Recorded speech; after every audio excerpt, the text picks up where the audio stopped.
ನಮಸ್ಕಾರ ವೀಕ್ಷಕರೇ, ಖುಷೀಸ್ ಹೆಲ್ದಿ ಕಿಚನ್ಗೆ ಮತ್ತೊಮ್ಮೆ ಸ್ವಾಗತ.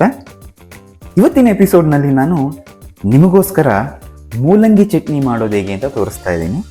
ಇದಂತೂ ನಿಜವಾಗ್ಲೂ ತುಂಬಾ ಟೇಸ್ಟಿಯಾಗಿರುತ್ತೆ.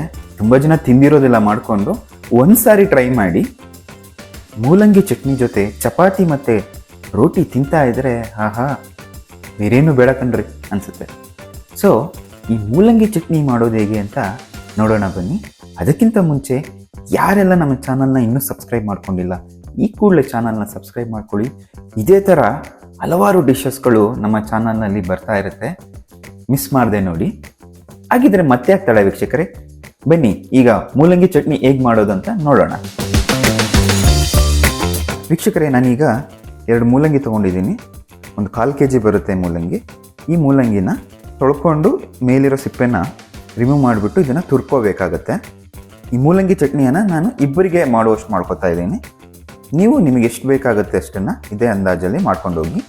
ಮೊದಲಿಗೆ ಇದನ್ನು ತೊಳ್ಕೊಂಡಿದ್ದೀನಿ, ಈ ಸಿಪ್ಪೆ ರಿಮೂವ್ ಮಾಡ್ಕೊಂಡ್ಬಿಡೋಣ. ಈಗ ವೀಕ್ಷಕರೇ, ಈ ಮೂಲಂಗಿಯನ್ನು ತುರ್ಕೊಳ್ಳೋಣ. ಈಗ ವೀಕ್ಷಕರೇ, ಮೂಲಂಗಿಯನ್ನು ತುರ್ಕೊಂಡಾಗಿದೆ. ಇದನ್ನು ನಾವೀಗ ಮಿಕ್ಸಿಯಲ್ಲಿ ಹಾಕಿ ಗ್ರೈಂಡ್ ಮಾಡ್ಕೋಬೇಕು. ಗ್ರೈಂಡ್ ಮಾಡೋದಕ್ಕೆ ಫಸ್ಟ್ ಮೂಲಂಗಿಯನ್ನು ಸೇರಿಸ್ಕೊಳ್ಳೋಣ. ಇದಕ್ಕೆ ನೀರ್ಗೀರು ಏನೂ ಹಾಕೋಬೇಡಿ, ಯಾಕಂದರೆ ಆಲ್ರೆಡಿ ನೀರು ಬಿಟ್ಟಿರುತ್ತೆ ಇದು ಮೂಲಂಗಿಯಲ್ಲೇ, ನೀರಿನ ಅವಶ್ಯಕತೆ ಇಲ್ಲ. ಇದನ್ನು ಸ್ಟೋರ್ ಮಾಡೋದಾದರೆ ಮ್ಯಾಕ್ಸಿಮಮ್ 1 ರಿಂದ 2 ದಿನ ಇಡ್ಬೋದು. ಇದಕ್ಕೆ ನಾನೀಗ ಒಂದು 3 ಹಸಿಮೆಣಸಿನ್ಕಾಯಿ ಹಾಕೊಳ್ತಾ ಇದ್ದೀನಿ. ನಿಮಗೆ ಖಾರ ಎಷ್ಟು ಬೇಕಾಗುತ್ತೆ ಅಷ್ಟನ್ನು ನೀವು ಸೇರಿಸ್ಕೋಬೋದು. 2 ಸ್ಪೂನು ಹುರ್ಗಡ್ಲೆ,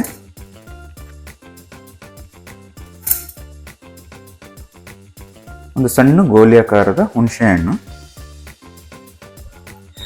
ಮೂಲಂಗಿ ಸ್ವಲ್ಪ ಕಹಿ ಇರೋದ್ರಿಂದ ಅದನ್ನು ಬ್ಯಾಲೆನ್ಸ್ ಮಾಡ್ಕೊಂಡು ಚೂರು ಬೆಲ್ಲ ಹಾಕೊಳ್ತಾ ಇದ್ದೀನಿ. ಹಾಗೆ ಸ್ವಲ್ಪ ಹಿಂಗು, ರುಚಿಗೆ ತಕ್ಕಷ್ಟು ಉಪ್ಪು. ಈ ಎಲ್ಲ ಮಿಶ್ರಣವನ್ನು ರುಬ್ಕೊಳ್ಳೋಣ. ವೀಕ್ಷಕರೇ, ಈ ಹದದಲ್ಲಿ ರುಬ್ಕೊಂಡ್ರೆ ಸಾಕು. ಇದಕ್ಕೆ ಸ್ವಲ್ಪ ಒಗ್ಗರಣೆ ಕೊಟ್ಕೊಳ್ಳೋಣ. ಈಗ ವೀಕ್ಷಕರೇ, ಒಗ್ಗರಣೆಗೆ ಒಂದು ತವ ಎತ್ಕೊಂಡಿದ್ದೀನಿ. ಅದಕ್ಕೆ ಒಂದು 2 ಸ್ಪೂನ್ ಎಣ್ಣೆ ಹಾಕೊಳ್ತೀನಿ. ಇದು ಬರೀ ಸಾಸಿವೆ ಒಗ್ಗರಣೆ ಆಗಿರೋದ್ರಿಂದ ಬರೀ ಸಾಸಿವೆ ಹಾಕ್ಕೊಳ್ಳಿ.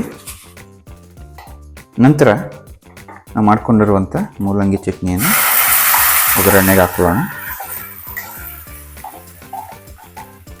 ಒಂಚೂರು ತರತರಿ ಇದ್ರೂ ಓಕೆ. ಚಟ್ನಿ ಚಪಾತಿ ಜೊತೆ ಎಲ್ಲ ತಿನ್ನೋದಕ್ಕೆ ಚೆನ್ನಾಗಿರುತ್ತೆ. ನಾರ್ಮಲಾಗಿ ಎಲ್ಲ ಕಾಯಿ ಚಟ್ನಿ ತಿಂದಿರ್ತೀರ, ಒಂದ್ಸಾರಿ ಮೂಲಂಗಿ ಚಟ್ನಿನ ಮಾಡ್ಕೊಂಡು ಕೂಡ ಟ್ರೈ ಮಾಡಿ, ತುಂಬಾ ಚೆನ್ನಾಗಿರುತ್ತೆ. ಇದು ತುಂಬ ಸುಲಭ ಕೂಡ. ನಾವು ಇದನ್ನೇನು ಬೇಯಿಸ್ಕೊಳ್ಳೋಗಿಲ್ಲ, ಜಸ್ಟ್ ಒಗ್ಗರಣೆ ಹಾಕೊಂಡ್ರೆ ಸಾಕು. ಸ್ಟವ್ ಆಫ್ ಮಾಡ್ಕೊಂಬಿಡಿ, ಮತ್ತೇನು ಬೇಯಿಸಕ್ಕೆ ಹೋಗಬೇಡಿ ಇದನ್ನು. ವೀಕ್ಷಕರೇ, ತಟ್ಟಂತ ಮೂಲಂಗಿ ಚಟ್ನಿ ರೆಡಿಯಾಗಿದೆ ಸವಿಯೋದಕ್ಕೆ. ಮತ್ತು ಮುಂದಿನ ಸಂಚಿಕೆಯಲ್ಲಿ ವೀಕ್ಷಕರು ಮತ್ತೊಂದು ಹೆಲ್ದಿ ಆದಂಥ ಡಿಶಸ್ನ ತಗೊಬರ್ತೀನಿ. ಅಲ್ಲಿವರೆಗೂ ತಮ್ಮೆಲ್ಲರಿಗೂ ಶುಭ ದಿನ.